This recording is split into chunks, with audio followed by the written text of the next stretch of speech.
আমরা বিপদে পড়লে আমাদেরকে উদ্ধার করে কে? আল্লাহ ছাড়া আমাদের বাঁচানোর কেউ আছে? উদ্ধার করার কেউ আছে? রক্ষা করার কেউ আছে? এজন্য বিপদে পড়লে আমরা চাইবো কার কাছে? আমাদের যাই দরকার হোক আমরা ফরিয়াদ করব কার কাছে? নাকি মাজারে যেয়ে চাবেন? মাজারে যেয়ে চাবেন? অনেকে তো মাজারে যেয়ে কপাল ঘষে, আছে না নাই? মাজারে যেয়ে সন্তান চায়, আছে? এই এলাকার লোকদের আকীদা খালিস আমি জানি। মাজারে যেয়ে কপাল ঘষে আর সন্তান চায়। আচ্ছা, মাজারে গেলে সন্তান পাওয়া যায়? আচ্ছা, মাজারে না গেলে যদি বাচ্চা না হতো, গরু ছাগলের যে বাচ্চা হয় ওরা কোন মাজারে মানত করে বলেন? কথা কি বুঝতেছেন? এই যে প্রতি বছর গরু ছাগল ভেড়া এগুলো যে বাচ্চা দেয়, এরা কোন মাজারে যে মানত করে? এজন্য চাইতে হবে একজনের কাছে, তিনি কে? আমার প্রিয় পটুয়াখালীবাসী, মাজার জিয়ারত করা সুন্নাহ। আমরা মাজার জিয়ারত করব, আল্লাহ ওয়ালাদের কবরে যাব, আমরা সেখানে যে সালাম দিব, দোয়া করব, নিজের জন্য করব, কবরে শুয়ে থাকা মাইয়েতের জন্য করব, পুরো মুসলিম উম্মার জন্য করব। কিন্তু কবরে যিনি শুয়ে আছে ওই বাবার কাছে সন্তান চাওয়া যাবে? চাকরি চাওয়া যাবে? সফলতা চাওয়া যাবে? সফলতা দেয় কে?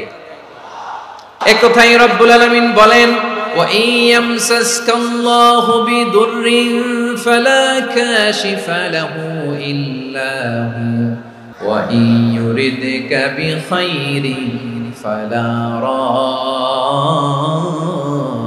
লিফাদলি ইউসিবু বিহি মান ইয়াশাউ মিন ইবাদিহি ওয়া হুয়াল গফুরুর রহিম। আল্লাহু আকবার। আল্লাহ বললেন, ওয়া ইয়ামসাসকাল্লাহু বিদুররিন ফালা কাশিফা লাহু ইল্লা হু। আল্লাহ যদি তোমাকে কোনো বিপদ স্পর্শ করায়, আল্লাহ যদি তোমারে কোনো বিপদে ফেলে দেয়, ওই বিপদ থেকে উদ্ধার করার তিনি ছাড়া আর কেউ নাই। জোরে বলেন ঠিক কিনা?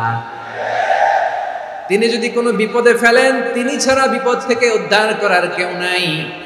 আর তিনি যদি তোমার প্রতি কোনো অনুগ্রহ করতে চান, ওই অনুগ্রহ ঠেকিয়ে দেওয়ার ক্ষমতাও কারো নাই। আল্লাহ যদি আপনার সফলতা দিতে চায়, পৃথিবীর কোন শক্তি ওই সফলতাকে থামাতে পারে? এজন্য আল্লাহ বললেন, খবরদার, চিন্তা আর আকীদা খালিস করে নাও। ওয়া ইয়ামসাসকাল্লাহু বিদুররিন ফালা কাশিফা লাহু ইল্লা হু। আল্লাহ বিপদে ফেললে বিপদ থেকে উদ্ধার করার কেউ থাকে না। আর আল্লাহ যদি তোমার প্রতি দয়া দেখাতে চান, অনুগ্রহ করতে চান, ওই অনুগ্রহকে প্রতিরোধ করার মতো ক্ষমতা কারো নাই। তিনি তার বান্দাদের মধ্য থেকে যাকে ইচ্ছা তাকে দেন, যত ইচ্ছা তত দেন। তিনি ক্ষমাশীল, তিনি মেহেরবান। সুবহানাল্লাহ। তিনি ক্ষমাশীল, তিনি মেহেরবান। তাহলে এই আয়াত থেকে আমরা বুঝতে পারলাম, আমরা যদি বিপদে পড়ি আমাদেরকে কেউ বাঁচাতে পারে না। আমার বাবা আমারে বাঁচাতে পারে, আমার মা আমাকে বাঁচাতে পারে, আমার বন্ধু আমারে বাঁচাতে পারে, আমার দলের কর্মী আমাকে বাঁচাতে পারে, আমার পীর সাহেব আমারে বাঁচাতে পারে।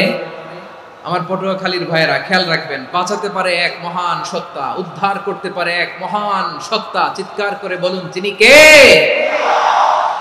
আবার আল্লাহ বললেন, আম্মান ইউজিবুল মুত্তাররা ইযা দাআহু ওয়া ইয়াকশিফুস সুআ ওয়া ইয়াজআলুকুম খুলাফাআল আরদ আইলাহুম মা'আল্লাহ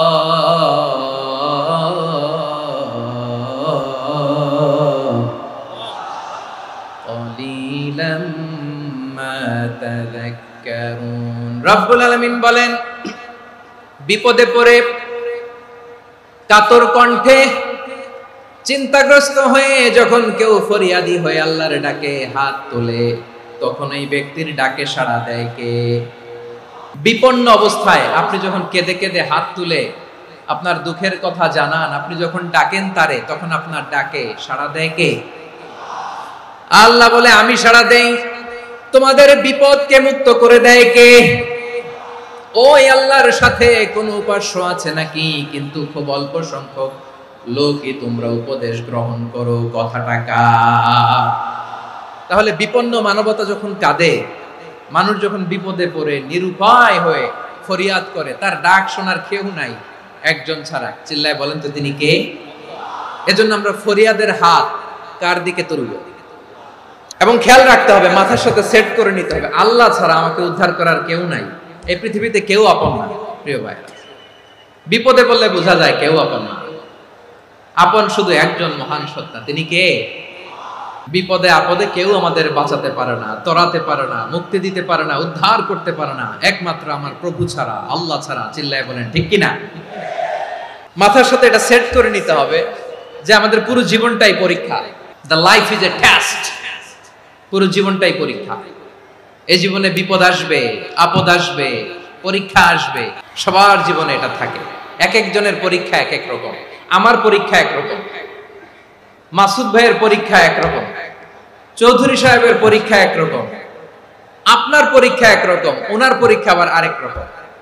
পুরো পৃথিবীটাই পরীক্ষা ক্ষেত্র, সবাই পরীক্ষা দিচ্ছি, কিন্তু কারো পরীক্ষা প্রশ্নের সাথে কারোটার মিল নাই। সুবহানাল্লাহ পড়বেন না? পুরোটাই পরীক্ষা ক্ষেত্র, সবাই পরীক্ষার্থী, কিন্তু প্রশ্নপত্র একটার সাথে আরেকটা মিলে না। One doesn't match the other. একজনেরটার সাথে আরেকজনেরটা মিলে না। কাউকে আল্লাহ তাআলা ধনী বানিয়ে পরীক্ষা করেন, আবার কাউকে আল্লাহ তাআলা গরিব বানিয়ে পরীক্ষা করেন, কাউকে আল্লাহ অসুস্থ বানিয়ে পরীক্ষা করেন। কেউ দেখবেন যে দুরারোগ্য ব্যাধিতে আক্রান্ত, ডাক্তার বলেছে আর সময় নাই, দুরারোগ্য ব্যাধি, ক্যান্সার, যার নেই কোনো অ্যান্সার, তার জন্য পরীক্ষা হচ্ছে এই রোগ। আরেক লোক দেখবেন তার আবার রোগ বালাই নাই, মাশাআল্লাহ, তাকে আল্লাহ তাআলা আর্থিক দৈন্যতা, দারিদ্রতা দিয়ে পরীক্ষা করছেন। এরকম আছে না নাই? টাকা পয়সা নাই, দিন আনে দিন খায়, যা আছে তাতে চলে না, এটা তার জন্য পরীক্ষা। আবার আরেক শ্রেণীর লোক দেখবেন তাকে আল্লাহ অসুস্থতাও দেয় নাই, দারিদ্রতাও দেয় নাই, তার দাম্পত্য জীবনের সমস্যা, স্ত্রী কথা শোনে না অথবা ছেলে মেয়ে কথা শোনে না। তাহলে পরীক্ষা সবার জীবনে আছে, এক একজনের পরীক্ষাটা এক এক রকম। আল্লাহ তাআলা দেখতে চায় যে এই পরীক্ষার সময় আমরা কিরকম রেসপন্স করি, how to deal with the test, কিভাবে এই বিপদ আপদ পরীক্ষাগুলোকে আমরা হ্যান্ডেল করব, ডিল করব, এটা হচ্ছে আজকের আলোচনার বিষয় আমার প্রিয় ভাইয়েরা। তাহলে পরীক্ষাময় আমাদের জীবন, বিপদ আপদ পরীক্ষা, এটা মানুষের পিছু ছাড়ে না। সবার জীবনে পরীক্ষা আছে, নবীদের জীবনেও পরীক্ষা ছিল।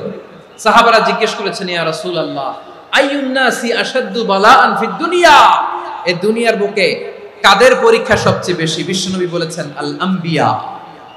এই পৃথিবীতে সবচেয়ে বেশি পরীক্ষা আল্লাহ তাআলা নিয়ে থাকেন নবীদের। কাদের? নবীদের। সুম্মাল আমসাল ফাল আমসাল, এরপরে নবীদের পরের স্তরে যারা, তাদের পরীক্ষা। এরপরে তাদের পরের স্তরে যারা, তাদের পরীক্ষা। সিদ্দিকিনদের, শুহাদাদের, সলিহিনদের, আল্লাহওয়ালাদের। যার ঈমান যত মজবুত, তার জীবনে পরীক্ষাও তত বেশি। চিল্লায় বলেন ঠিক কিনা? তাহলে মুমিনরা, বিশ্বাসীরা, আমরা কি পরীক্ষা বিপদ আপদে ভয় পাই? না, মুমিনরা বিপদে ভয় পায় না, তারা হতাশ হয় না, সুবহানাল্লাহ, তারা নিরাশ হয় না। বিশ্বাসীরা হাল ছেড়ে দেয় না, তারা ভরসা রাখে একজনের উপর। চিল্লায় বলতে হবে তিনি কে? কারণ মুমিন জানে the grief isn't permanent, the test isn't permanent, the struggle in our life isn't permanent. আমাদের জীবনের দুঃখ, কষ্ট, স্ট্রাগল, এগুলো পার্মানেন্ট নয়। After every difficulties there is an ease. সব কষ্টের পরেই একটা সুখ আছে না নাই? রব্বুল আলামিন বলেন, ফা ইন্না মাআল উসরি ইউসরা, ইন্না মাআল উসরি ইউসরা, ভয় পেও না, চিন্তা করো না, কষ্টের সাথেই আমি রেখে দিয়েছি স্বস্তি। সুবহানাল্লাহ বলেন। মুমিন জীবনে বিপদ যত বেশি, কষ্ট যত বেশি, তার সামনে সফলতা তার চেয়েও বেশি। কারণ বিশ্বাসীরা জানে রাত্রি যত গভীর হয়, সুবহে সাদিকের সময় তত আগাতে থাকে। গর্ভবতী নারীর পেটের ব্যথা যত বাড়তে থাকে, ঘরে নতুন মেহমান আগমনের সময় ঘনাতে থাকে।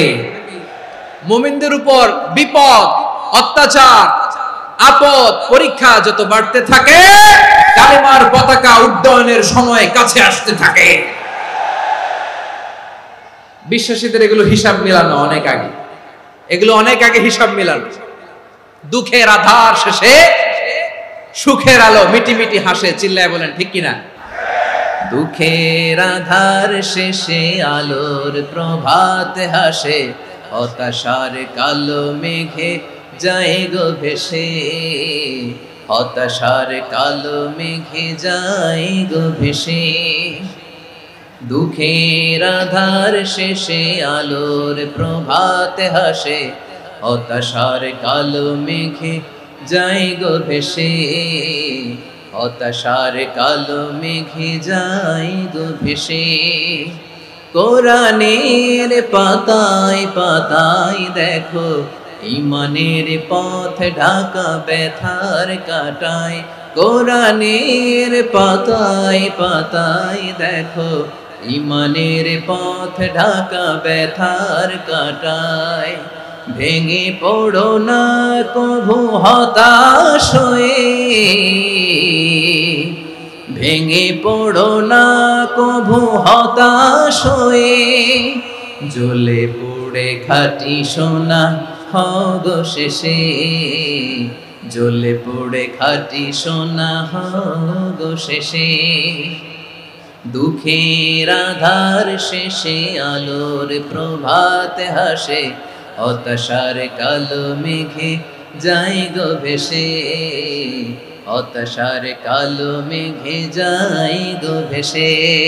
পরীক্ষা যত বেশি, কষ্ট যত বেশি, সুখের সময় তত কাছাকাছি, চিল্লায় বলতে হবে ঠিক কিনা? এজন্য মুমিন জীবনে পরীক্ষা বেশি, মুমিনদের হতাশা নাই।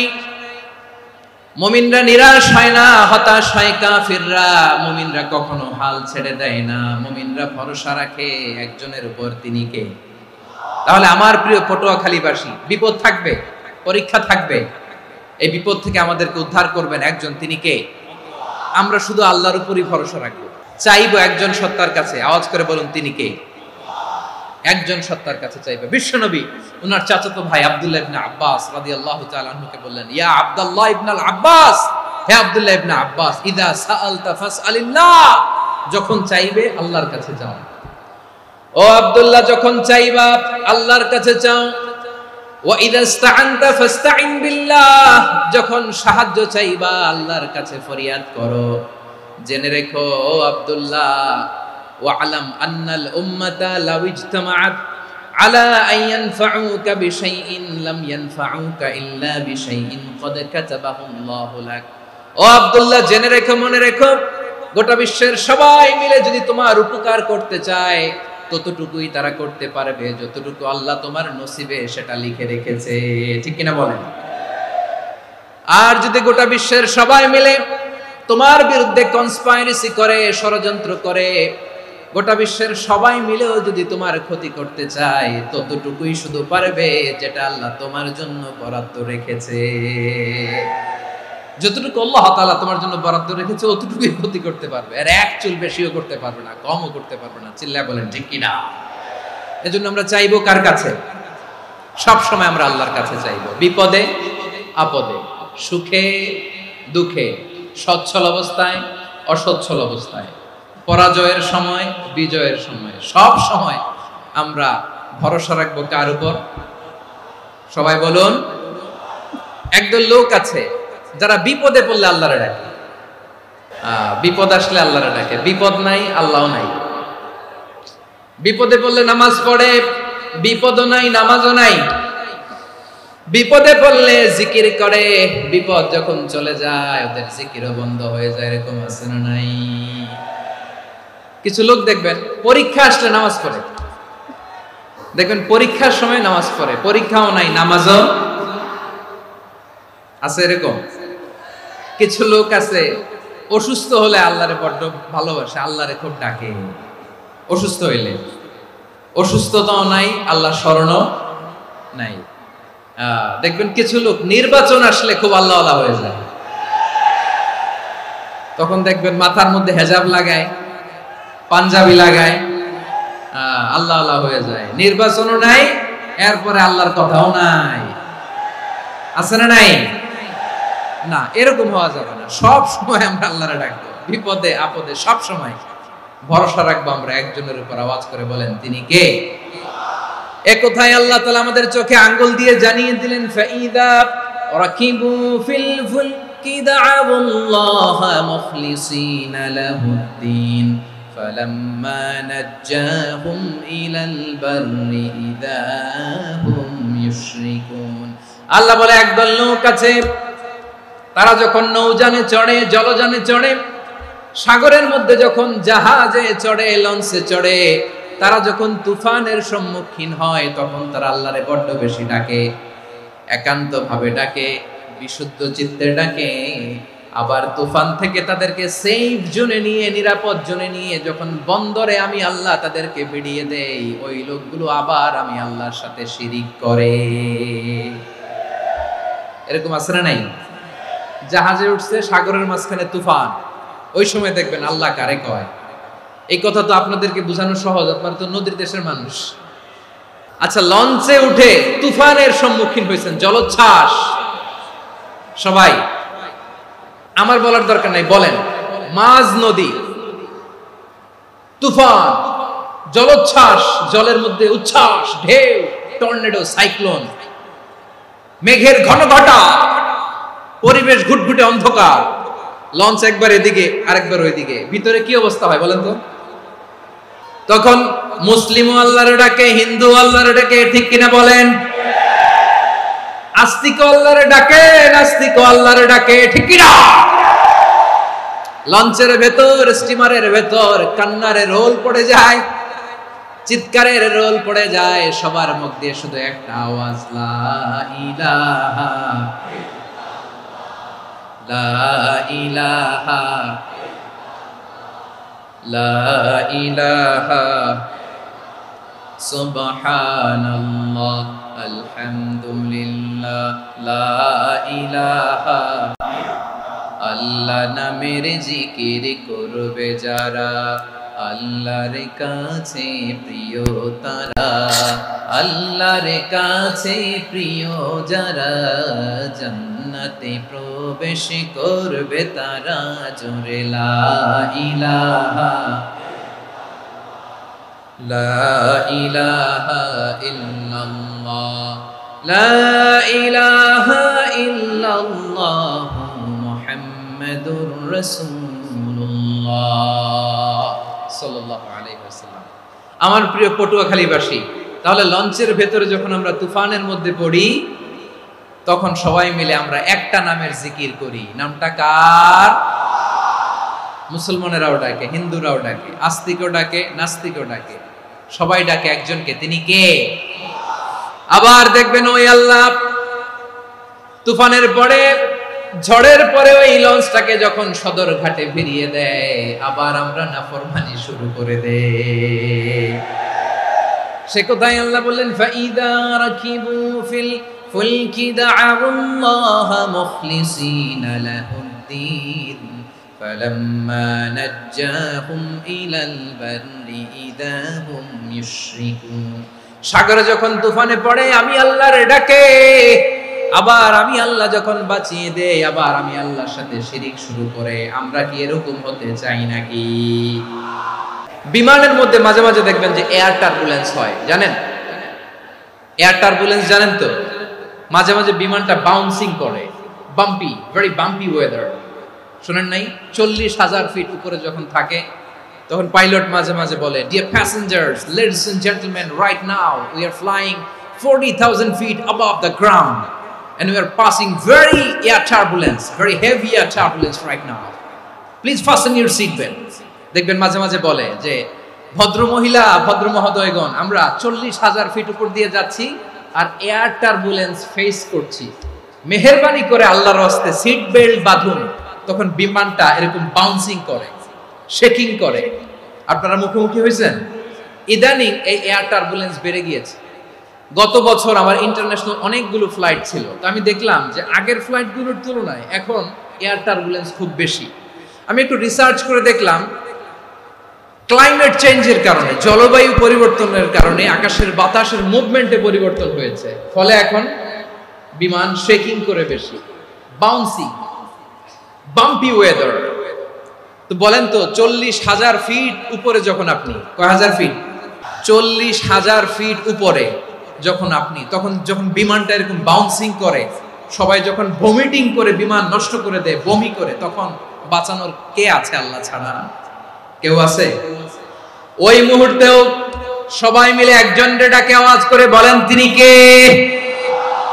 মাঝে মাঝে কিছু সোশ্যাল মিডিয়ায় কিছু ভিডিও পাওয়া যায় যে হেভি যখন এয়ার টার্বুলেন্স হয় 10 সেকেন্ড 15 সেকেন্ডের কিছু ভিডিও পাওয়া যায়, বিমানটা এরকম বাউন্সিং করছে, বাম্পি ওয়েদার, কাঁপছে, মানুষগুলো বমি করছে, অক্সিজেন মাসগুলো সব ঝুলে পড়েছে, বিমানটা শুধু কাঁপছে। তখন দেখবেন বিমানের ভেতরেও এরকম লঞ্চের মতো চিৎকার আছে না নাই? বিমানের ভেতরেও তখন চিৎকার। গত বছর হিথ্রো এয়ারপোর্ট থেকে সিঙ্গাপুর এয়ারলাইন্সের একটা ফ্লাইট, হিথ্রো টু চাঙ্গি, একটা ফ্লাইটে এমন বেশি এয়ার টার্বুলেন্সের শিকার হয়েছিল ওই এয়ারক্রাফটটা, 33 জন যাত্রী সেখানে আহত হয়েছে, একজন যাত্রী নিহত হয়েছে। কেবিন ক্রুজ, এয়ার হোস্টেস যারা আছে, একজনের নাক ফেটে, চোখ ফেটে, কপাল ফেটে, ব্লিডিং হয়ে শয়লা। প্রিয় ভাইরা, 40,000 ফিট উপরে বিমানটা যখন কাঁপবে, তখন আমাদেরকে আল্লাহ ছাড়া আর কেউ বাঁচানোর আছে? এত আস্তে বললে হবে? ওই কঠিন মুহূর্তে আমার বাবা আমারে বাঁচাতে পারে, আমার বন্ধু আমারে বাঁচাতে পারে। এই গ্রাউন্ডে, জমিনের বুকে আমার প্রোটোকল, আমার ক্ষমতা, আমার দাম্ভিকতা কোনো কিছু আমারে বাঁচাতে পারে একজন ছাড়া। চিল্লায় বলতে হবে, তিনি কে? সে আল্লাহ। বললেন, গোলাম, আমি বিপদের সময় ঠিকই তোমাদের বাঁচিয়ে দেই। ওই বিমানের ভেতরে 40,000 ফিট উপরে যখন তোমরা এয়ার টার্বুলেন্সের শিকার হও, তখন নাস্তিকও আল্লাহরে ডাকে, হিন্দু আল্লাহরে ডাকে। জোরে বলেন ঠিক কিনা? আবার বিমানটা যখন শান্ত হয়ে যায়, একটু পরেই বিমানের স্ক্রিনের মধ্যে হিন্দি সিনেমা খোঁজে। বিমানের স্ক্রিনে কিন্তু বিশাল ওখানে আফলাম ফিল্মের একেবারে বোঝাই করা। বিমানটা শান্ত হলে আবার হিন্দি সিনেমা দেখা শুরু করে। একটু আগে ডাকছিল কারে? দেখবেন বাংলাদেশে আমাদের ক্রিকেটাররা যখন অন্য কোনো দেশের সাথে খেলে, অনেক সময় এমন হয়, বল বাকি একটা, রান দরকার 6টা। বল বাকি কয়টা? রান দরকার। আপনি দেখবেন ক্যামেরাম্যান তখন গ্যালারিতে খালি দেখায় দর্শকদের যে কি অস্থিরতা। হিপ হপ স্টাইলের মেয়েটা, যে মেয়েটার ওড়না এতক্ষণ ছিল গলায়, এতক্ষণ কই ছিল, ওই মেয়েটা দেখবেন ওড়নাটা টেনে মাথায় দিয়ে এরকম মুনাজাত ধরতেছে, আল্লাহ আল্লাহ, একটা ছক্কা, আল্লাহ আল্লাহ, আমার লাল সবুজের পতাকারে তুমি অপমানিত কইরো না আল্লাহ, ইন্ডিয়ার সাথে আমাদের খেলা, আল্লাহ আল্লাহ, একটা ছক্কা, একটা একটা। পুরো খেলা জুড়ে এই মেয়ের ওড়না ছিল গলায়, কিন্তু যখন 1 বলে 6 রান দরকার, ওড়না চলে আসছে কোথায়? মাথায়। আবার মুনাজাত আছে না নাই? ঠিকই বাংলাদেশের দামাল ছেলে এমন এক শট মারলো, বল চলে গেল স্টেডিয়ামের বাইরে, ছক্কা, জিতে গেলাম আমরা। পুরো স্টেডিয়াম জুড়ে চিৎকার, হই হুল্লোড়, মौज মাস্তি। যেই মেয়েটা মাথার মধ্যে ওড়না দিয়ে এতক্ষণ সুবহানাল্লাহ সুবহানাল্লাহ বলে আল্লাহর কাছে দোয়া করেছে, ওই মেয়ে এখন আবার ওড়না ফেলে দিয়ে নাচা শুরু করে দিয়েছে। তাহলে আল্লাহর ভয়, আল্লাহর প্রতি আস্থা, বিশ্বাস, ভালোবাসা, এটা কি ক্ষণিকের জন্য? মানে আমার যখন লাগবে তখন আল্লাহর ইউজ করব নাকি? হ্যাঁ, বিপদে আপদে, সুখের সময় দুঃখের সময়, সচ্ছল অসচ্ছল অবস্থায় বিশ্বাসীরা ভরসা রাখে একজনের উপর। চিৎকার করে বলে, পটুয়াখালী, তিনি কে? সে আল্লাহ। বললেন, গোলাম, মনে করো না জাহাজ থেকে সদরঘাটে ভিড়িয়ে দিলাম, তুমি নিরাপদ হয়ে গেছো। মনে করো না 40,000 ফিট থেকে সেফ ল্যান্ডিং এর পরে এয়ারপোর্টে নেমে গেলেই তুমি নিরাপদ হয়ে গেছো।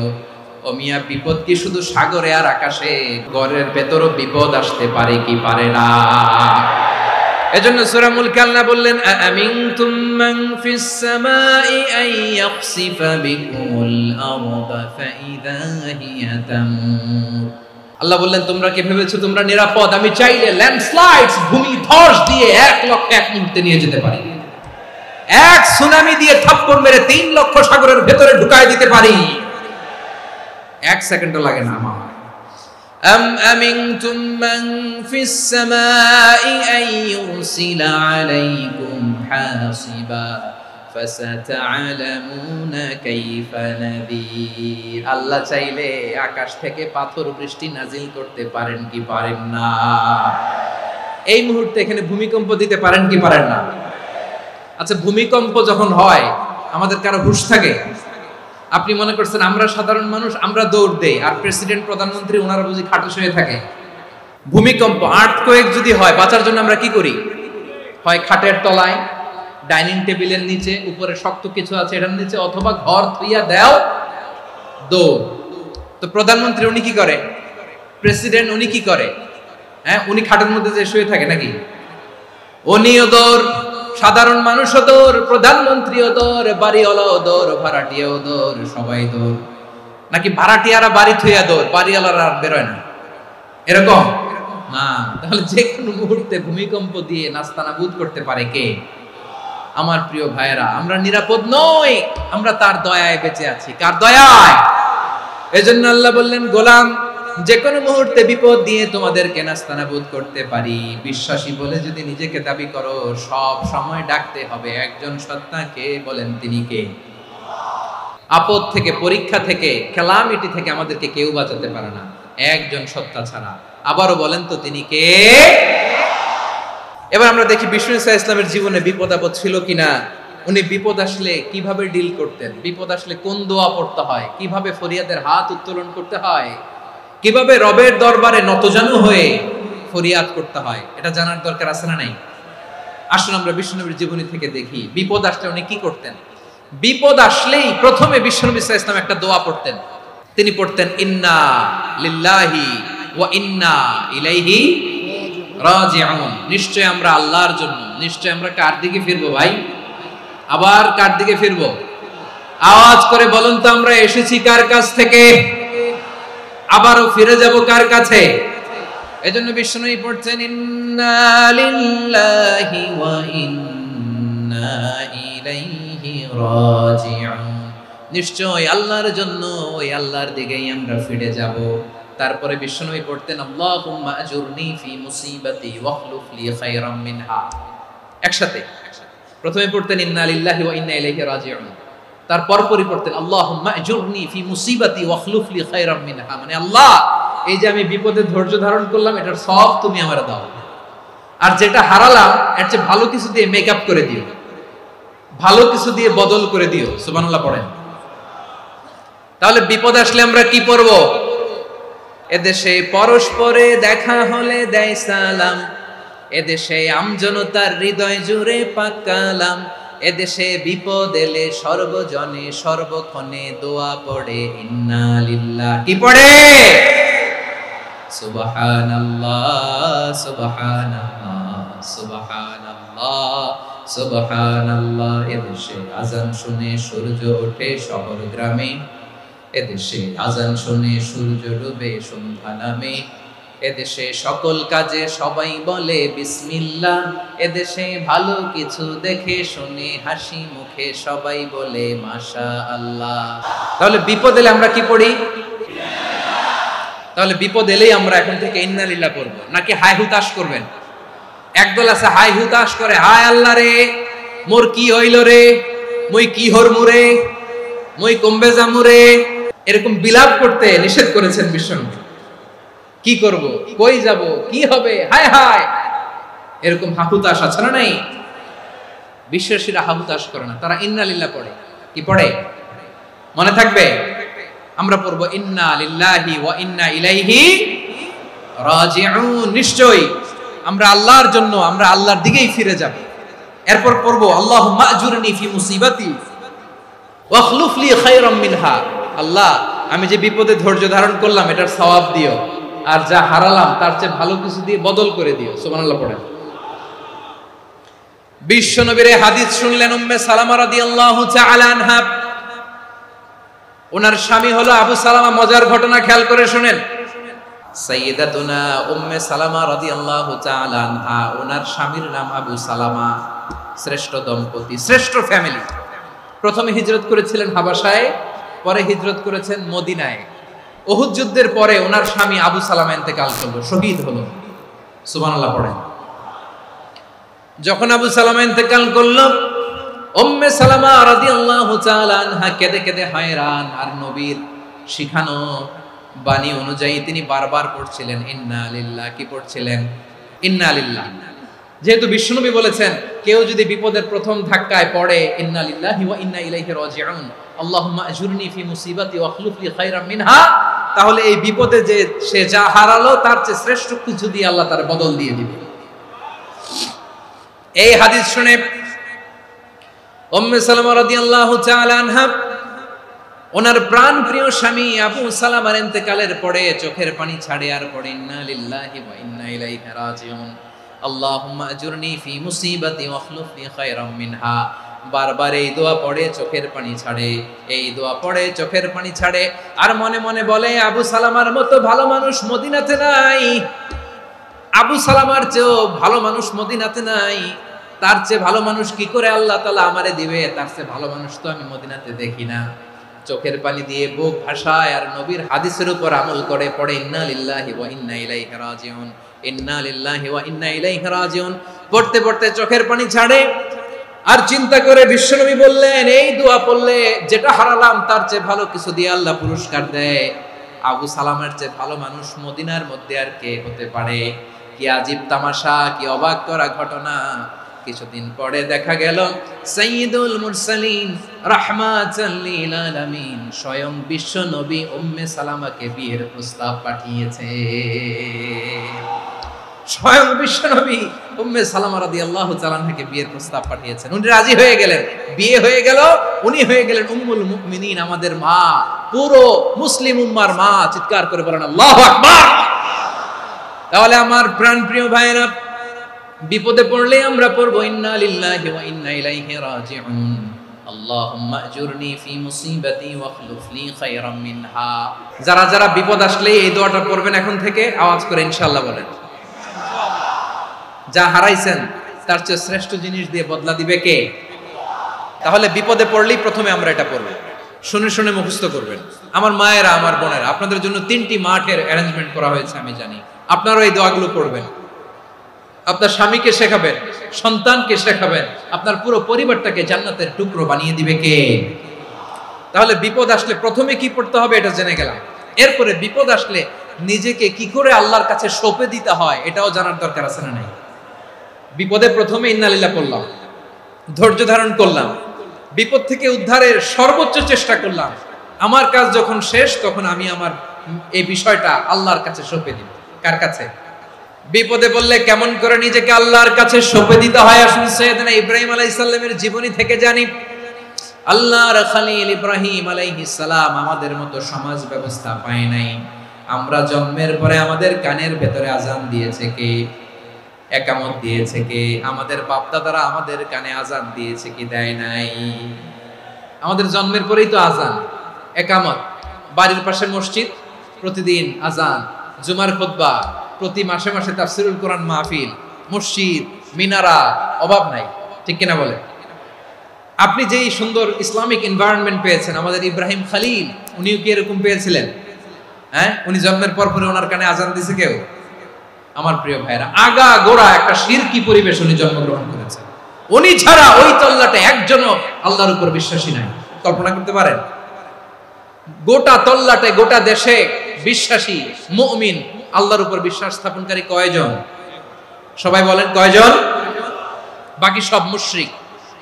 বাকি সব মুশরিক নিজের সাথে নিজে শক্ত বোঝাপড়া করে, অ্যানালজি করে, সেলফ কনভারসেশন করে উনি মহা সত্যের সন্ধান পেয়েছে। উনি আকাশের তারা দেখে ভাবে মনে হয় এটাই আমার খোদা, পরে দেখে তারা নাই, মনে মনে বলে না তাইলে এটা না। আবার চাঁদ দেখে বলে চাঁদটা বড় মায়া লাগে, মনে হয় এটাই আমার রব, পরে দেখে চাঁদও নাই, কয় না এটা না। এরপরে দ্বীপ প্রহরের জলজলে সূর্যটা খাঁ খাঁ করে গোটা পৃথিবীটারে রৌদ্র দিয়ে তাতিয়ে রাখে। তিনি ভাবলেন মনে হয় এটাই আমার রব, কারণ এটাই তো সবচেয়ে বড়। কিন্তু বিকেল বেলা ওই সূর্যটাও যখন চলে যায়, সাইয়েদনা ইব্রাহিম বলে না এটাও তো নাই, আমার খোদা যদি আমারে ছেড়ে চলে যায়, বিপদে পড়লে আমারে উদ্ধার করবে কে? এভাবে নিজের সাথে অ্যানালজি, সেলফ কনভারসেশন করতে করতে করতে তিনি মহা সত্যের সন্ধান পেয়েছেন। সুবহানাল্লাহ। সব শেষে তিনি ডিসিশন নিয়ে ঘোষণা দিলেন, ইন্নী ওয়াজ্জাহাতু ওয়াজহিয়া লিল্লাযী ফাতারাস সামাওয়াতি ওয়াল আরদা হানিফান ওয়া মা আনা মিনাল মুশরিকিন। নিশ্চয় আমি এমন সত্তার দিকে মনোনিবেশ করলাম, মুখাপেক্ষী হলাম, যিনি আকাশ বানিয়েছেন, জমিন বানিয়েছেন, আমি মুশরিক নই। সুবহানাল্লাহ। পারতেন? আপনি পারতেন? কেউ নাই, লক্ষ লক্ষ মুশরিক, আপনি একা। ওনার মতো এরকম বিচক্ষণতা দিয়ে আল্লাহরে খুঁজে পাইতে পারতেন আপনি? কি নবী ছিল, আল্লাহকে খুঁজে পেয়েছে। যখন আল্লাহর ইবাদত শুরু করলো, এই কথা ছড়ায় পড়লো চারদিকে। নমরুদ সাইয়েদনা ইব্রাহিমকে ডেকে পাঠালেন। নমরুদ বলে, ইব্রাহিম, তুমি নাকি মূর্তির পূজা না করে কোন নতুন রবের ইবাদত করো, কে তোমার রব? সাইয়েদনা ইব্রাহিম বললেন, রব্বি আল্লাযী ইউহয়ী ওয়া ইউমীত, আমি এমন রবের ইবাদত করি যিনি জীবন দেন, যিনি মৃত্যু দেন। নমরুদ বলে, তাই নাকি? তোমার রব জীবন দেয় মৃত্যু দেয়, আর এটা তো আমি দেই, আমিও তো জীবন দেই, আমিও তো মৃত্যু দেই। সাইয়েদনা ইব্রাহিম বললেন, কেমন করে তুমি জীবন দাও মৃত্যু দাও, একটু দেখাও তো। নমরুদ জেলখানা থেকে দুজন কয়েদিকে ডেকে আনলো, কয়েদি এনে অর্ডার করলো, একটাকে এখনই শিরোচ্ছেদ, হেড অফ ডেথ পেনাল্টি, মৃত্যুদণ্ড দেয়া হলো, ফিনকি দিয়ে রক্ত বের হলো। নমরুদ বলে, দেখো দুজনকে ধরে আনলাম, একজন কয়েদিকে দিলাম ডেথ পেনাল্টি, মৃত্যুদণ্ড, ওরে মৃত্যু দিলাম। আরেকজন যে দাঁড়িয়ে আছে, চাইলে ওরেও আমি মৃত্যুদণ্ড দিতে পারি, কিন্তু না, ওরে আমি দিব না, ওরে আমি বাঁচাইয়া দিলাম, ছেড়ে দিলাম, মানে জীবন দিলাম। দেখো ইব্রাহিম, তোমার চোখের সামনে একজনরে মৃত্যু দিলাম, আর একজনরে জীবন দিলাম। আপাত দৃষ্টিতে তাই তো, একজনরে তো জীবন দিল, আরেকজনরে মৃত্যু দিল। সাইয়েদনা ইব্রাহিম এবার বিপাকে পড়ে গেলেন। কিন্তু এক একজন নবীকে আল্লাহ এমন উইজডম বিচক্ষণতা দিয়ে এই জমিনে পাঠিয়েছেন, মুহূর্তের মধ্যে আল্লাহর খলিল ইব্রাহিম বললেন, ফাইন্নাল্লাহা ইয়াতি বিশ-শামসি মিনাল মাশরিকি ফাতি বিহা মিনাল মাগরিব ফাবুহিতাল্লাযী কাফার। আল্লাহর খলিল ইব্রাহিম বললেন, নমরুদ, বুঝলাম তুমি জীবন দাও মৃত্যু দাও দেখলাম, কিন্তু আমার রব, আমার আল্লাহ প্রতিদিন সকালবেলা উষা লগ্নে ওই পূর্ব দিগন্ত থেকে সূর্যটাকে উদিত করেন, সাঁঝের বেলা, বিকেল বেলা, কুথুরি লগ্নে, সন্ধ্যা বেলা ওই দ্বিপ্রহরের জল জলে সূর্যটাকে পশ্চিম দিগন্তে ডুবিয়ে দেন। মানে সকালবেলা পূর্ব দিক থেকে উদিত করা সূর্যটাকে পশ্চিম দিকে বিকেলে তিনি ডুবিয়ে দেন। তুমি যদি পারো ওই সূর্যটাকে পশ্চিম দিক থেকে উদিত করে পূর্ব দিকে ডুবিয়ে দাও। সুবহানাল্লাহ পড়বেন না? দেখেন, ইনস্ট্যান্ট ইন্টেলেক্ট, মুহূর্তে বিচক্ষণতা, উইজডম কাকে বলে? নমরুদ পারবে? নমরুদের বাপ পারবে? ওর দাদা, ওর 14 গোষ্ঠী, গোটা বিশ্বের সব ক্ষমতাধর রাষ্ট্রনায়করা একসাথে হলে পারবে? ফাবুহিতাল্লাযী কাফার পারে নাই, ব্যর্থ হয়েছে। এবার তেলে বেগুনে জ্বলে উঠেছে, রেগে মেগে আগুন বলে, ফালকুহু ফিল জাহিম, ওর সাথে তর্ক নাই, না পেরে এবার এটারে আগুনে ফেলা। বিশাল বিশাল গাছ কেটে লাকড়ি এনে আগুনের কুণ্ডলি বানানো হলো, দাও দাও দাও দাও করে আগুন জ্বলে। আল্লাহর খলিল ইব্রাহিমকে আগুনে নিক্ষেপ করা হবে। আল্লাহর খলিল সাইয়েদনা ইব্রাহিমের হাতের মধ্যে রশি দিয়ে টাইট করে বাঁধা হলো, পায়ের মধ্যেও টাইট করে রশি দিয়ে বাঁধা হলো। আল্লাহর খলিল ইব্রাহিমকে আগুনের কুণ্ডলির মধ্যে ফেলা হবে। ওমিয়া, আপনি যে বিপদের কারণে ভয় পান, হতাশ হন, এটা কোনো বিপদ? ওনার বিপদের সামনে এটা কোনো বিপদই না, এটা কোনো বিপদই না। হাত পা বেঁধে টাইট করে নিক্ষেপ করা হবে, সিম্পলি ফেলা যাবে না, কারণ দাও দাও করে দ্য ব্লেজিং ফায়ার, এমন আগুনের কুণ্ডলি, কাছে যাওয়া যায় না, আগুনের উত্তাপে নিক্ষেপ করা হবে।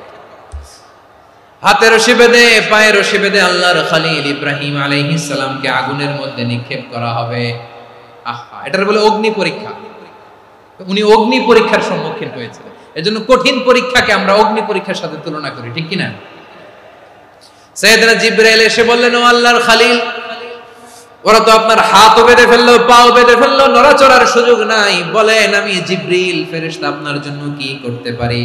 আল্লাহর খলিল ইব্রাহিম বলেন, ও জিবরাইল, তোমার কাছে আমার কোনো চাওয়া পাওয়া নাই। সুবহানাল্লাহ বলেন। তোমার কাছে বলার কিছু নাই, তোমার সাহায্যের আমার দরকার নাই। সাইয়েদনা ইব্রাহিম আলাইহিস সালামকে হাতে পায়ে রশি বেঁধে, হাত পা বাঁধা অবস্থায় জ্বলন্ত অগ্নিকুণ্ডে যখন নমরুদের দলবল নিক্ষেপ করবে, আল্লাহর খলিল কিভাবে নিজেকে আল্লাহর কাছে সঁপে দিয়েছেন, পটুয়াখালীর ভাইরা খেয়াল করে শুনুন। হাত পা বেঁধে আল্লাহর খলিলকে যখন নিক্ষেপ করা হবে, তিনি মুখ ফুটে বলে ফেললেন, হাসবুনাল্লাহু ওয়া নি'মাল ওয়াকিল। হাসবুনাল্লাহু ওয়া নি'মাল ওয়াকিল, আমার জন্য আল্লাহই যথেষ্ট, আমার জন্য আল্লাহই যথেষ্ট। তিনি আমার সবচেয়ে বড় গার্ডিয়ান, তিনি আমার সবচেয়ে বড় অভিভাবক। জিব্রাইলের সাহায্যে অফারকে ফিরিয়ে দিলেন, দুনিয়ার বুকে কারো কাছে কিছু বলেন নাই, মুখ ফুটে বলেছেন হাসবুনাল্লাহ। ও আমার পটুয়াখালীর প্রাণের ভাইয়েরা, খেয়াল রাখবেন, কোন বান্দা তার হাতে থাকা সব চেষ্টাটুকুন করার পরে মুখ ফসকে মুখ দিয়ে যখন বলে ফেলে হাসবুনাল্লাহ, বান্দা যখন হাসবুনাল্লাহ বলে ফেলে, ওই ব্যাপারটা ডিল করার দায়িত্ব স্বয়ং আল্লাহ আরশের উপর থেকে নিয়ে নেয়। আপনি যখন বলে ফেলবেন হাসবুনাল্লাহ, এটা ডিলিং করবে কে তখন? বান্দা তার সাধ্যের সবটুকু চেষ্টার পরে নতজানু হয়ে যখন বলবে হাসবুনাল্লাহ, আল্লাহ তুমি আমার জন্য যথেষ্ট, নি'মাল ওয়াকিল, তুমি আমার শ্রেষ্ঠ অভিভাবক, তখন তার কি দরকার না দরকার এটা ডিল করে স্বয়ং আল্লাহ। নিক্ষেপ করা হলো সাইয়েদনা ইব্রাহিমকে অগ্নিকুণ্ডলিতে। হাজার হাজার মানুষের দৃশ্য দেখার জন্য জড়ো হয়েছে এরকম বিশাল ময়দানে। কিন্তু কি অবাক করার ঘটনা, সবাই ভয় পাচ্ছিল, না জানে কি হয়ে যায়। আল্লাহর খলিলকে যখন আগুনের কুণ্ডলিতে নিক্ষেপ করা হয়, আল্লাহর খলিল ইব্রাহিম আগুনের কুণ্ডলীর মধ্যে বসে বসে মানুষগুলোর দিকে তাকিয়ে হাসতে শুরু করে দেয়। কারণ আকাশ থেকে রব্বুল আলামিন স্পেশাল ভার্ডিক্ট নাজিল করেছেন, স্পেশাল হুকুম জারি করেছেন, কুলনা ইয়া নারু কুনি বারদান ওয়া সালামান আলা ইব্রাহিম। ও আগুন খবরদার, সৃষ্টির শুরু থেকে তোকে একটা ধর্ম আমি বাতলে দিয়েছিলাম, তোর ধর্ম, আগুনের ধর্ম হলো যা পাবে জ্বালিয়ে ছারখার করবে। আল্লাহ বলল, আগুন তোর ধর্ম দিয়েছিলাম, তুই সব জ্বালিয়ে পুড়িয়ে ছারখার করে দিবি, কিন্তু ক্ষণিকের জন্য আমি তোর জ্বালিয়ে দেওয়ার ক্ষমতাটাকে কেড়ে নিলাম, জ্বালিয়ে ভস্ম করে দেওয়ার ক্ষমতা আমি কেড়ে নিলাম। কুনি বারদান, ঠান্ডা হয়ে যা। কিন্তু এত বেশি ঠান্ডা হবি না আবার আমার ইব্রাহিমের জন্য সর্দি লেগে না যায়। সুবহানাল্লাহ, এত আস্তে বললে হবে? কুনি বারদান, বারদ মানে বরফ, ঠান্ডা, ঠান্ডা হ, কিন্তু এত ঠান্ডা হবি না যাতে আমার ইব্রাহিমের কষ্ট হয়। আগুন বলে, আল্লাহ একবার বললাম ঠান্ডা হ, আবার বলো এত ঠান্ডা হবি না যাতে খালিলের সর্দি না লাগে। কেমন ঠান্ডা হব, কেমন এনভায়রনমেন্ট তৈরি করে দেব বলো?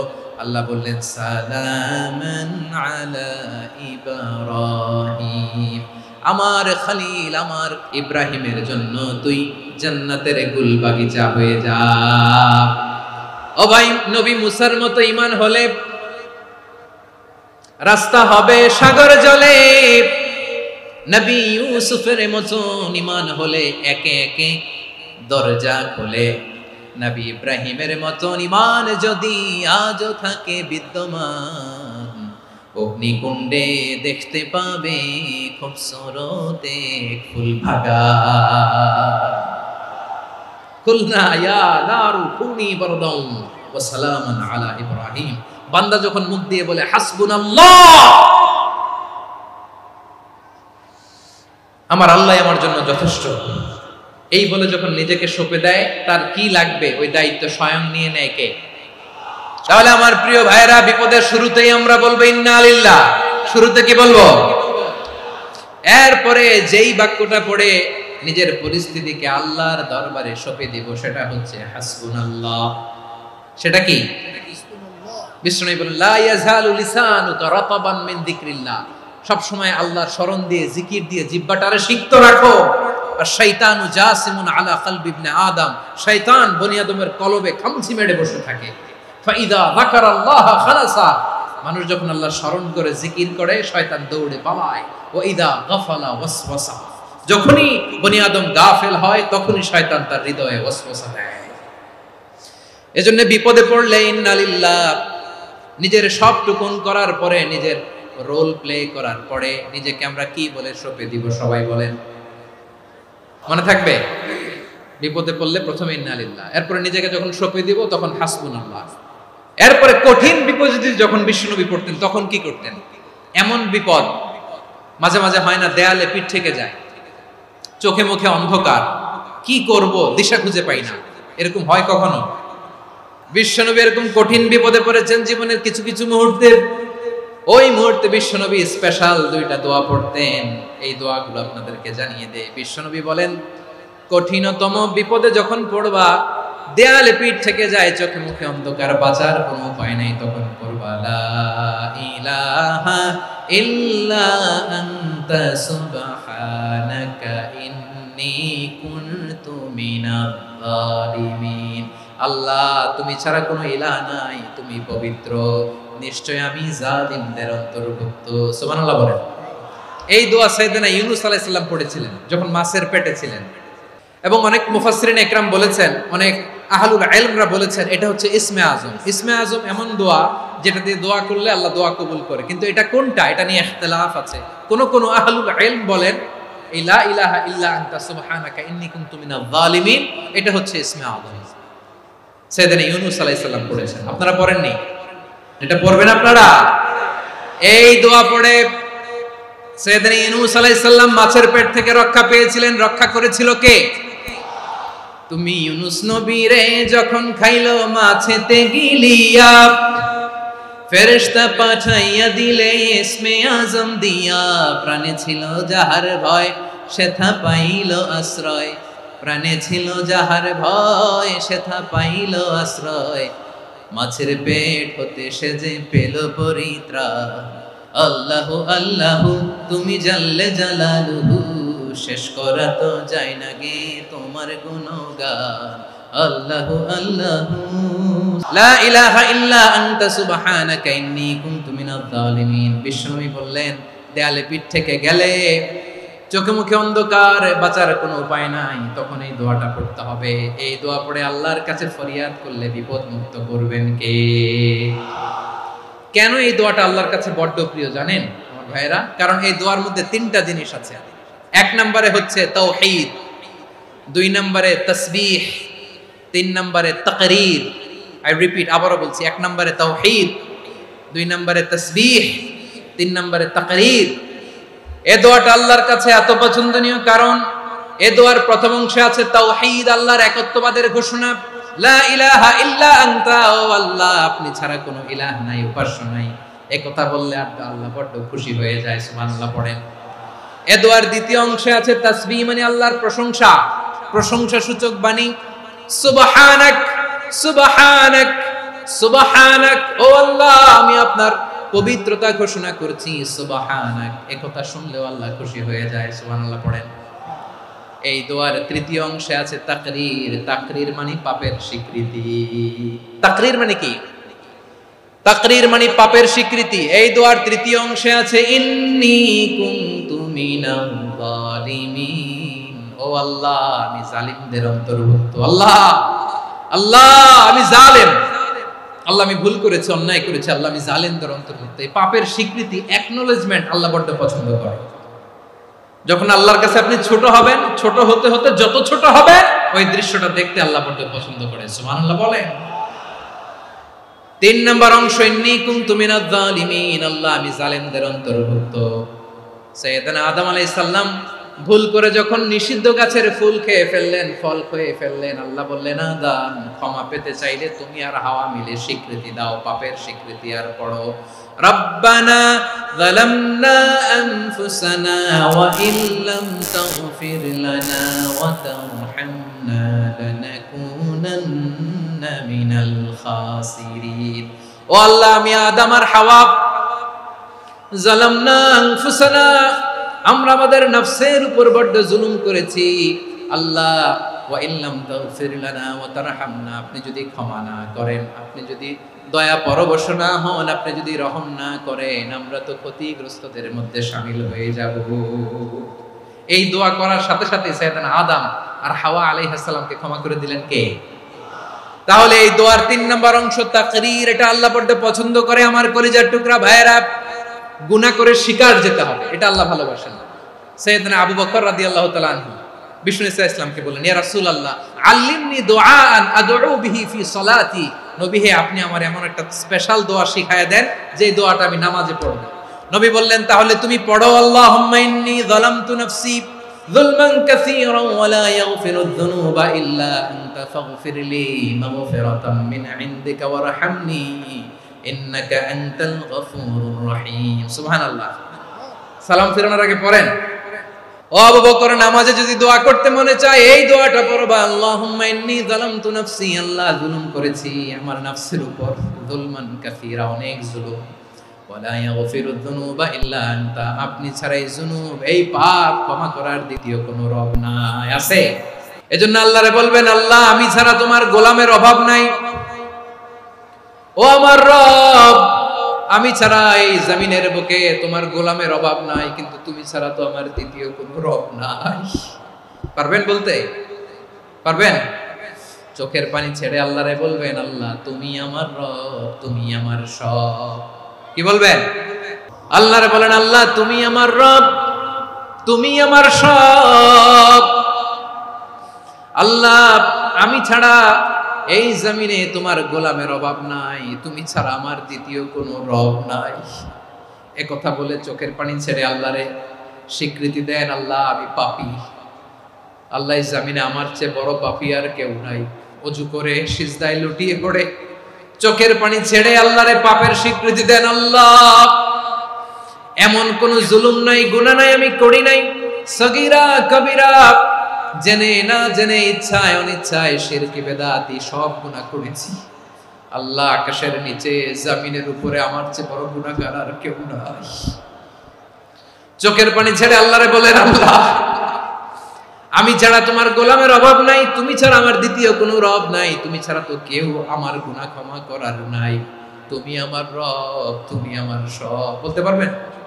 এই তাকরীর আমার পটুয়াখালীর ভাইয়া, এই স্বীকৃতিটা দেখতে আল্লাহ বড্ড ভালোবাসেন, কারণ আমরা সবাই গুনাহগার, আমরা সবাই কি? বিশ্বনবী বলেন, কুল্লুকুম খাত্তাউন, আ বনি আদম তোমরা সবাই পাপী।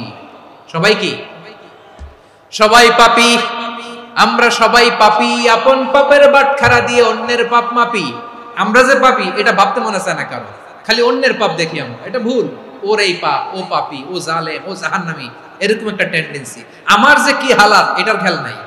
খেয়াল করতে হবে যে আমি সবচেয়ে বড় পাপী, ঠিক কিনা বলেন? পাপ করি নাই এমন কেউ আছি? হ্যাঁ আছি, আছি। কেউ না জানলেও জানে কে আমার পাপের ঘটনা? পৃথিবী না জানুক আমি তো জানি, আমি কি পাপ করেছি হায়। ও আমার কলিজার টুকরা ভাইয়েরা, মাথাটাকে নিচু করে জীবনের সব গুনার ফিরিস্তিগুলো একটা একটা করে স্বীকার করে আল্লাহরে বলেন, আল্লাহ আমি পাপী, আল্লাহ আমার চেয়ে বড় পাপী এই দুনিয়াতে কেউ নাই, আকাশের নিচে জমিনের উপরে আমার চেয়ে বড় পাপী কেউ নাই। একটা একটা করে আল্লাহ স্বীকার করি আমি পাপী, সব পাপের স্বীকৃতি দিলাম। পৃথিবী না জানুক আমি তো জানি, আমি কি পাপ করেছি হায়। আমার পাপের করলে বিচার, বাঁচার আমার নাই উপায়। দয়াময় তুমি মাফ করো আমায়, মাফ করো আমায়।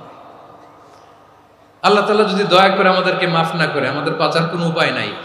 আপনি কি ভেবেছেন আপনার নামাজ দিয়ে আপনি জান্নাতে যাবেন? আপনি তাহাজ্জুদ গুজার, সেজদা দিতে দিতে কপালে দাগ ফেলেছেন, এটা আপনারা জান্নাতে নেবে না।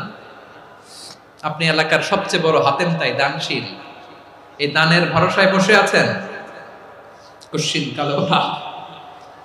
আমাদের নামাজ, আমাদের রোজা, আমাদের ইবাদত, এগুলোকে মিজানের পাল্লায় উঠালে কোনো ওজনই হবে না। তবে আমাদের একটা কৌশল জানা আছে, আমরা আল্লাহর রহমতের ভিখারি। আমরা সেদিন আগেই গুনার স্বীকৃতি দিয়ে দেব। আমরা বলবো, আল্লাহ তুমি প্রশ্ন করার আগে তোমার একটা কথা বলি, আমারে কিছু জিজ্ঞেস করো না, আমি সব করেছি। এমন কোন পাপ নাই যে পাপ আমারে দিয়ে হয় নাই।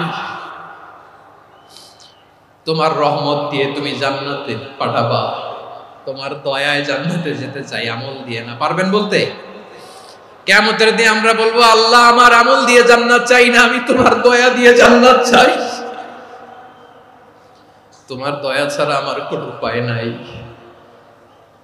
কারণ আল্লাহ যদি বিচার করে বাঁচার কারো উপায় নাই। আল্লাহ যদি বলে ফেলেন তুই এটা করলি কেন, ওখানে গেলি কেন, কোরআনে 1000 বার নিষেধ করলাম তারপরেও এই পাপে জড়ালি কেন, এরকম প্রশ্ন ছুড়ে দিলে আমার উত্তর আছে? বাঁচার কোনো উপায় আছে? রোজ হাসরে হে আল্লাহ আমার করোনা বিচার, আল্লাহ করোনা বিচার, বিচার চাহি না তব দয়া চাই, এ গুনাহগার করোনা বিচার। আপনার আমল দিয়ে জান্নাতে যাবেন? কি দিয়ে যাবেন? আল্লাহর দয়া দিয়ে। আল্লাহর রহম আর দয়া ছাড়া কেউ জান্নাতের চেহারাও দেখতে পাবে না। আমার প্রিয় ভাইরা, এই দোয়া আল্লাহর কাছে পছন্দনীয় হওয়ার কারণ তিনটা। দোয়ার প্রথম অংশে আছে তাওহীদ, আল্লাহর একত্ববাদের ঘোষণা। এই দোয়ার দ্বিতীয় অংশ আছে তাসবিহ, আল্লাহর প্রশংসা সূচক বাণী। এই দোয়ার 3 নাম্বার অংশ পাপের স্বীকৃতি। তাহলে আমরা সবাই গুনাহগার। আমরা আল্লাহর কাছে পাপের স্বীকৃতি দিয়ে বলবো, ও আল্লাহ ইন্নী কুনতু মিনাজ জালিমিন, আমরা জুলুম করেছি, পাপ করেছি, অন্যায় করেছি, আল্লাহ বুঝতে পারি নাই, শয়তানের ওয়াসওয়াসায় পড়ে, বন্ধুর পাল্লায় পড়ে, নফসের খায়েশ মেটাতে যে আল্লাহ করে ফেলেছি। তুমি গুনাহ না মাফ না করলে আমাদের গুনাহ মাফ করার দ্বিতীয় কেউ নাই। ঠিক কিনা বলেন? এভাবে অনুতপ্ত হয়ে যদি আল্লাহর কাছে দোয়া করেন, দেয়ালে পিঠ থেকে গেছে, কোন রাস্তা নাই বের হওয়া, ওই মুহূর্তেও আপনাকে বিপদ থেকে উদ্ধার করবে কে? বিশ্বনবী চরম বিপদে পড়লে দুটা দোয়া পড়তেন। প্রথম হলো এটা, লা ইলাহা ইল্লা আনতা সুবহানাকা ইন্নী কুনতু মিনাল জালিমিন। এই দোয়াটা আমরা বেশি বেশি পড়ব প্রিয় ভাইরা। রাজি আছেন? সবাই আওয়াজ করে পড়ুন ইনশাআল্লাহ। আমার প্রিয় ভাইয়েরা, বিপদে পড়লে বিশ্বনবী আরো একটা দোয়া পড়তেন, লা ইলাহা ইল্লাল্লাহুল আযীমুল হালিম, লা ইলাহা ইল্লাল্লাহু রাব্বুল আরশিল আযীম, লা ইলাহা ইল্লাল্লাহু রাব্বুস সামাওয়াতি ওয়াল আরদি ওয়া রাব্বুল আরশিল কারীম। আল্লাহ ছাড়া কোনো উপাস্য নাই, তিনি সুমহান, মহা সহিষ্ণু। আল্লাহ ছাড়া কোনো উপাস্য নাই, তিনি সুমহান, আরশের অধিপতি।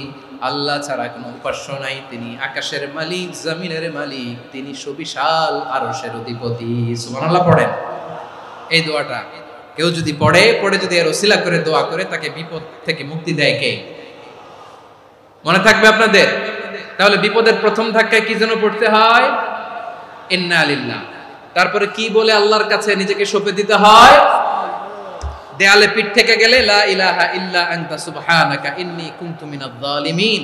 2 নাম্বার হচ্ছে লা ইলাহা ইল্লাল্লাহুল আযীমুল হালিম, লা ইলাহা ইল্লাল্লাহু রাব্বুল আরশিল আযীম, লা ইলাহা ইল্লাল্লাহু রাব্বুস সামাওয়াতি ওয়াল আরদি ওয়া রাব্বুল আরশিল কারীম। মনে থাকবে?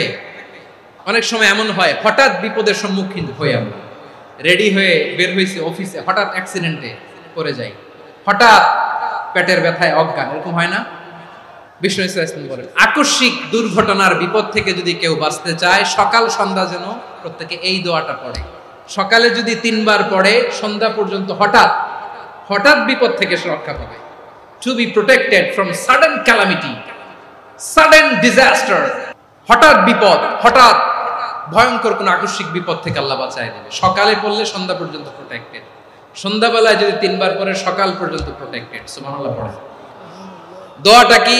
দোয়াটা হচ্ছে বিসমিল্লাহিল্লাযী লা ইয়াদুররু মা ইসমিহি শাইউন ফিল আরদি ওয়ালা ফিস সামাই ওয়া হুয়াস সামিউল আলীম। ছোট না? অনেক ছোট, মুখস্থ করবেন। বিসমিল্লাহিল্লাযী লা ইয়াদুররু মা ইসমিহি শাইউন ফিল আরদি ওয়ালা ফিস সামা। ওই আল্লাহর নাম নিচ্ছি, যে আল্লাহর নামের বরকতে আকাশ জমিনের কোনো কিছু কারো কোনো ক্ষতি সাধন করতে পারে না। তিনি সর্বশ্রোতা, সর্বজ্ঞ। সুবহানাল্লাহ পড়েন। পড়বেন এই দোয়াটা, বিসমিল্লাহিল্লাযী লা ইয়াদুররু মা ইসমিহি শাইউন ফিল আরদি ওয়ালা ফিস সামাই ওয়া হুয়াস সামিউল আলীম। ফজরের পরে 3 বার, মাগরিবের পরে 3 বার যদি কেউ পড়ে, প্রোটেক্টেড, যে কোনো হঠাৎ বিপদ থেকে প্রোটেক্টেড। প্রোটেক্ট করেন কে? ওই আল্লাহর নাম নিচ্ছি যে আল্লাহর নামের ওসিলায় আকাশ জমিনের কোনো কিছু কোনো ক্ষতি করতে পারে না। সুবহানাল্লাহ পড়ে। আচ্ছা, এবার আমাদের জীবনে দুশ্চিন্তা আছে না নাই বলেন? Tension, hyper tension, anxiety, depression, সবার জীবনে টেনশন আছে না নাই?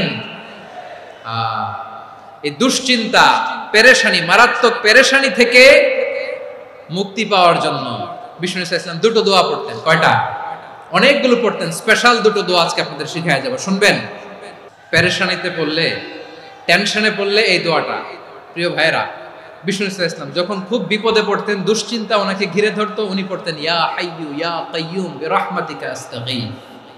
ইয়া হাইয়ু ইয়া কাইয়ুম, হে শাশ্বত অবিনশ্বর, হে চিরঞ্জীব, বিরহমাতিকা আস্তাগীথ, তোমার রহমতের উসিলায় তোমার কাছে ফরিয়াদ করি। এটা পড়তেন।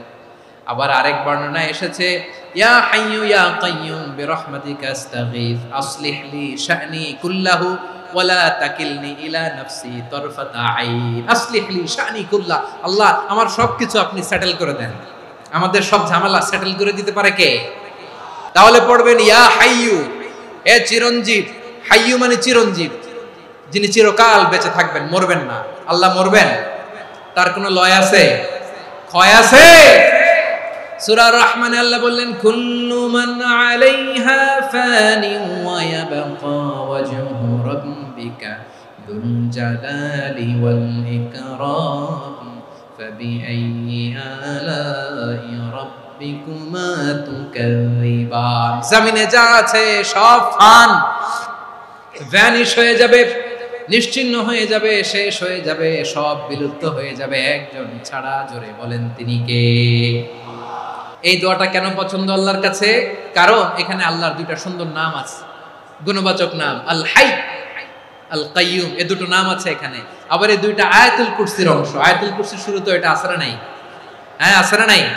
3 নাম্বার কারণ এটা ইসমে আজম। কোন দোয়াটা ইসমে আজম? যে দোয়া ওসিলায় দোয়া করলে আল্লাহ দোয়া ফেরায় না।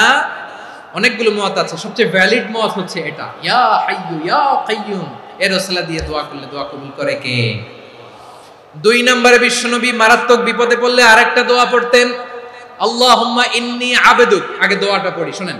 আল্লাহুম্মা ইন্নী আবদুক ওয়া ইবনু আবদিক ওয়া ইবনু আমাতিক নাসিয়াতি বিয়াদিক মাদিন ফিয়া হুকমুক আদলুন ফিয়া কাদাউক আসআলুকা বিকুল্লি ইসমিন হুয়া লাক সাম্মাইতা বিহি নাফসাক আও আনসালতাহু ফি কিতাবিক আও আল্লামতাহু আহাদাম মিন খালকিক أو استأثرت به في علم الغيب عندك أن تجعل القرآن ربيع قلبي ونور صدري وجلاء حزني وذهاب همي। سبحان الله পড়েন।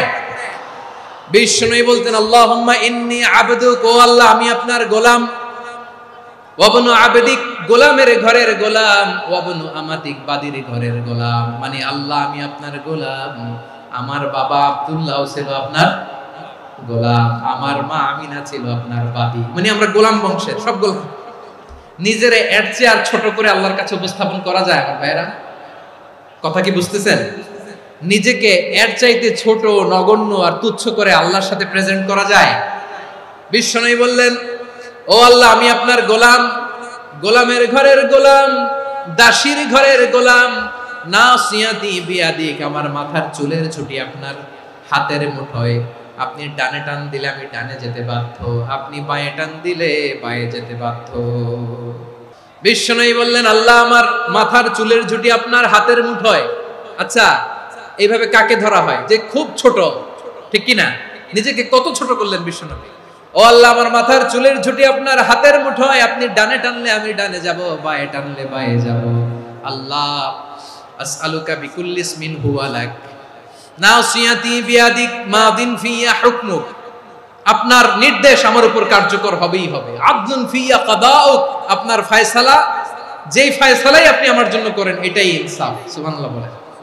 আমরা আল্লাহর ফয়সালায় সন্তুষ্ট হতে চাই না। কত কমপ্লেইন, আল্লাহ তুমি এটা দিলা না, ওইটা পাইলাম না, ওইটা হইল না রে, এরকম অভিযোগ, কমপ্লেইন আমাদের আছে না নাই?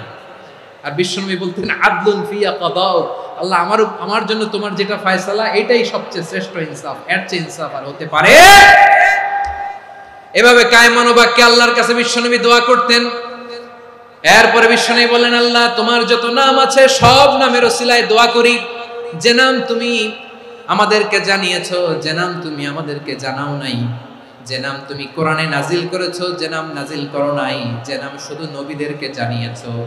আর আল্লাহর এমন কিছু চমৎকার চমৎকার সুন্দর সুন্দর নাম আছে, এই নামগুলো রব্বুল আলামিন কাউকে জানাবে না। সুবহানাল্লাহ বলেন। আমরা তো 99 নাম জানি, 100 নাম জানি আল্লাহ, কিন্তু আল্লাহর এমনও কিছু নাম আছে যেগুলো আল্লাহ বিষ্ণু নবীরও জানায়নি। এগুলো আল্লাহ ইলমুল গায়বে রেখে দিয়েছেন। দোয়ার সময় বলবেন, আল্লাহ তোমার যেই নামগুলো জানি, যেগুলো জানি না, যেগুলো কোরআনে আছে, যেগুলো নাই, যেগুলো নবীরে খাস ভাবে জানাইছো ওগুলোর উসিলায়, যেগুলো কোনোদিন জানাবাও না তোমার ওই নামের উসিলাও তোমার কাছে চাই। আল্লাহ কোরআনকে আমার হৃদয়ের বসন্ত বানাও, আমার বক্ষের জ্যোতি বানাও, আমার চিন্তা দুশ্চিন্তা তুমি দূর করে দাও। বিশ্বনবী বললেন, এই কালিমাগুলো, এই বাক্যগুলো পড়ে যদি কেউ আল্লাহর কাছে ফরিয়াদ করে, তার হৃদয় থেকে দুশ্চিন্তা কাটিয়ে দিবে কে? আচ্ছা, সবশেষে বলি, ঋণের বোঝায় যারা জর্জরিত, বিষ্ণু ইসলাম চমৎকার একটা দোয়া শিখিয়েছেন। এক সাহাবীর নাম আবু উমামা, নামাজের ওয়াক্ত ছাড়া উনি মসজিদে যেয়ে বসে আছে। বিষ্ণু বললেন, কি রে আবু উমামা, নামাজের তো ওয়াক্ত হয় না, মসজিদে কি? সাহাবী বলে, হুমুমুন লাজিমাতনি ওয়া দুয়ুন, নবী গো, ঋণের বোঝায় এমন টেনশনে আছি, ঘরে থাকতে পারলাম না, মসজিদে চলে আসছে। বিষ্ণু বলেন, আমি কি তোমার এমন একটা দোয়া শিখাবো যেটা পড়লে আল্লাহ তাআলা তোমার ঋণের বোঝা হালকা করে দিবে? আবু উমামা বললেন, ইয়া রাসূলুল্লাহ, অবশ্যই শিখাবেন। বিষ্ণু বললেন, তাহলে তুমি পড়বা, আল্লাহুম্মা ইন্নী আউযু বিকা মিনাল হাম্মি ওয়াল হাযান ওয়া আউযু বিকা মিনাল জুবনি ওয়াল বুখল ওয়া আউযু বিকা মিন গালাবাতিদ দাইনি ওয়া কাহরির রিজাল। ও আল্লাহ, তোমার কাছ থেকে দুশ্চিন্তা থেকে পানাহ চাই, কৃপণতা, ভীরুতা, অলসতা, কার্পণ্যতা, এই সব কিছু থেকে, মানুষের কঠোরতা, আমার উপর মানুষের আধিপত্য এবং ঋণের বোঝা থেকে পানাহ চাই। এই দোয়াটা যখন বিষ্ণুনবী শিখাই দিলেন, আবু উমামা বারবার এই দোয়া করে, আল্লাহুম্মা ইন্নী আউযু বিকা মিনাল হাম্মি ওয়াল হাযান ওয়া আউযু বিকা মিনাল আজজি ওয়াল কাসাল ওয়া আউযু বিকা মিনাল জুবনি ওয়াল বুখল ওয়া আউযু বিকা মিন গালাবাতিদ দাইনি ওয়া কাহরির রিজাল। আবু উমামা বলে, এই দোয়া আমি পড়তে লাগলাম আর পড়তে লাগলাম, কিছুদিন পরে দেখা গেল বিষ্ণুনবীর শেখানো এই দোয়ার বদৌলতে আল্লাহ তাআলা আমার সব ঋণ পরিশোধের ব্যবস্থা করে দিয়েছেন। আমার প্রিয় পটুয়াখালীর ভাইয়েরা, বিশ্বনবীর জামাতা সাইয়্যিদিনা আলী রাদিয়াল্লাহু তাআলা আনহুর কাছে এক লোক এসে বলে, হে আলী, ঋণের বোঝায় আমি জর্জরিত, আমার কিছু অর্থ দিয়ে সাহায্য করো। সাইয়্যিদিনা আলী রাদিয়াল্লাহু তাআলা আনহু বললেন, আমি কি তোমার এমন একটা দোয়া শিখাবো যেটা বিশ্বনবী আমাদের শিখিয়েছেন? এই দোয়া যদি তুমি পড়ো, লাউ কানা আলাইকা মিসলু জাবালিন কাবীরিন দাইনান আদাল্লাহু আনকা, পাহাড় পরিমাণ যদি ঋণের বোঝা হয়, আল্লাহ এটা পরিশোধের ব্যবস্থা করে দিবেন। ছোট্ট একটা দোয়া বিশ্বনবী শিখালেন, বললেন তুমি পড়বা, আল্লাহুম্মা কফিনি বিহালালিকা আন হারামিকা ওয়া আগনিনি বিফাদলিকা আম্মান সিওয়াক। আল্লাহুম্মা কফিনি বিহালালিকা আন হারামিক, আল্লাহ তোমার হালাল দিয়ে আমাকে পরিতুষ্ট করো, হারাম থেকে বাঁচিয়ে রাখো, আর তোমার অনুগ্রহে মানুষের মুখাপেক্ষী যেন আমি না হই, আমি যেন সবসময় তোমার মুখাপেক্ষী হই, ওই তৌফিক দিও। সুবহানাল্লাহ পড়েন। এই দোয়া বেশি বেশি পড়লে ঋণের বোঝা হালকা করে দিবে কে? তাহলে প্রিয় ভাইয়েরা, বিপদে পড়লেই প্রথমে কি পড়বেন? ইন্না লিল্লাহ। কি বলে নিজেকে আল্লাহর কাছে সঁপে দিতে হয়? হাসবুনাল্লাহ। চরম বিপদে দেয়ালে পিঠ থেকে গেছে, তখন লা ইলাহা ইল্লা আনতা সুবহানাকা ইন্নী কুনতু মিনাজ জালিমিন। এরপরে লা ইলাহা ইল্লাল্লাহুল আযীমুল হালিম, এই দোয়া। আকস্মিক বিপদ, হঠাৎ যেন কোনো বিপদ আমাকে পেয়ে না বসে, এটার জন্য বিসমিল্লাহিল্লাযী লা ইয়াদুররু মা ইসমিহি শাইউন ফিল আরদি ওয়ালা ফিস সামাই ওয়া হুয়াস সামিউল আলীম। সকালে 3 বার, রাতে 3 বার। আর মারাত্মক tension, hyper tension, anxiety, depression থেকে বাঁচার জন্য 2 দোয়া, ইয়া হাইয়্যু ইয়া কাইয়্যুম, ইয়া হাইয়্যু ইয়া কাইয়্যুম, মনে থাকবে? আর আল্লাহুম্মা ইন্নী আবদুক, এই দোয়া। ঋণ থেকে বাঁচার জন্য 2 দোয়া, আল্লাহুম্মা ইন্নী আউযু বিকা মিনাল হাম্মি ওয়াল হাযান, এটা। আর আল্লাহুম্মা কফিনি বিহালালিকা আন হারামিকা ওয়া আগনিনি বিফাদলিকা আম্মান সিওয়াক। আর সব সময় পড়ার জন্য একটা আমল দিয়ে যাই, উঠতে বসতে, অফিসে যাচ্ছেন, অফিস থেকে ফিরতেছেন, বসে আছেন, শুয়ে আছেন, ছোট্ট এক শব্দে আমরা যেন বেশি বেশি পড়ি, আস্তাগফিরুল্লাহ। আল্লাহ রাসূল সাল্লাল্লাহু আলাইহি ওয়াসাল্লাম বলেন, মান লাজিমাল ইস্তিগফার, যে সব সময় এরকম ইস্তিগফারের সাথে লেগে থাকে, জাআলাল্লাহু লাহু মিন কুল্লি যিকিন মাখরাজা, আল্লাহ তাআলা তাকে কোনো বিপদে আটকান না, সে জীবনে আটকাবে না, যে কোনো বিপদে আল্লাহ তার রাস্তা বের করে দিবেন। Way out, you will get a way out in solution. সুবহানাল্লাহ। ওয়া মিন কুল্লি হাম্মিন ফারাজা, দুশ্চিন্তা মুক্ত হবে, ওয়ারযুকহু মিন হাইসু লা ইয়াহতাসিব, এমন জায়গা থেকে আল্লাহ রিজিকের বন্দোবস্ত করবে যেটা সে কল্পনাও করে নাই। আওয়াজ করে পড়েন সুবহানাল্লাহ। আমার প্রিয় ভাইরা, এটা গেল নিজের বিপদ। নিজে যদি বিপদে পড়েন, অন্যের বিপদ যদি দেখেন, এটার জন্য একটা দোয়া আছে। অনেক সময় আমরা দেখি হাসপাতালে ক্যান্সারের 3rd স্টেজে চলে গেছে, লোকটা হ্যাংলা হয়ে চিকন হয়ে হায়রে কি কষ্ট পায়, দেখি না? বিষ্ণু বলে একটা দোয়া যদি কেউ অন্যের কোনো বিপদ দেখে পড়ে, ওই বিপদ তার জীবনে কখনো আসবে না। অনেক সময় হয় যে আমরা মহাসড়ক দিয়ে যখন চড়ি, দুর্ঘটনায়, আইরে আল্লাহ, দুর্ঘটনায় মানুষের মাথা একদিকে, দেহ আরেকদিকে, ব্লিডিং, এরকম হয় না? আল্লাহ তুমি হেফাজত করো। বিশ্বনবী বলেন এই দুর্ঘটনা দেখে কেউ যদি এই দোয়াটা পড়ে, তার জীবনে সে কোনোদিন এরকম অ্যাক্সিডেন্টের সম্মুখীন হবে না।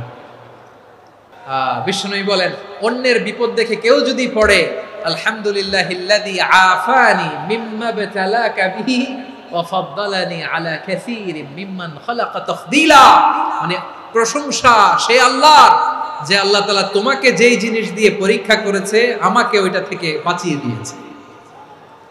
তোমাকে আল্লাহ যেই বিপদে ফেলেছে, আমাকে ওই বিপদ থেকে তিনি মুক্ত রেখেছে, আর তার অনেক সৃষ্টির উপর আমাকে তিনি প্রাধান্য দিয়েছে। সুবহানাল্লাহ পড়েন। যে কোনো বিপদ, কারো ক্যান্সার দেখে যদি এই দোয়াটা আপনি বিশ্বাসের সাথে পড়েন, জীবনে কোনোদিন ক্যান্সার রোগে আক্রান্ত হবেন না। দুর্ঘটনা দেখে যদি পড়েন, ওই দুর্ঘটনা আপনাকে স্পর্শ করবে না। যে কোনো কারো বিপদ দেখে যদি কোনো বিশ্বাসী বান্দা এই দোয়া পড়ে, বিশ্বনবী বলেন লাম ইউসিবহু যালিকাল বালা, ওই বিপদ তাকে আর ধরবে না।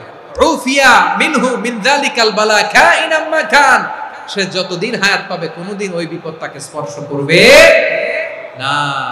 আমার প্রিয় ভাইরা, তাহলে পুরো আলোচনার সেন্ট্রাল থিম হচ্ছে আমাদের জীবনে বিপদ আসবে, কষ্ট আসবে, দুঃখ আসবে, কিন্তু বিপদে আপদে আমরা হাল ছেড়ে দিব না, হতাশ হব না। মুমিন হতাশ হয় না, নিরাশ হয় না, হাল ছেড়ে দেয় না। মুমিন ভরসা রাখে একজনের উপর। আওয়াজ করে বলুন যিনি কে?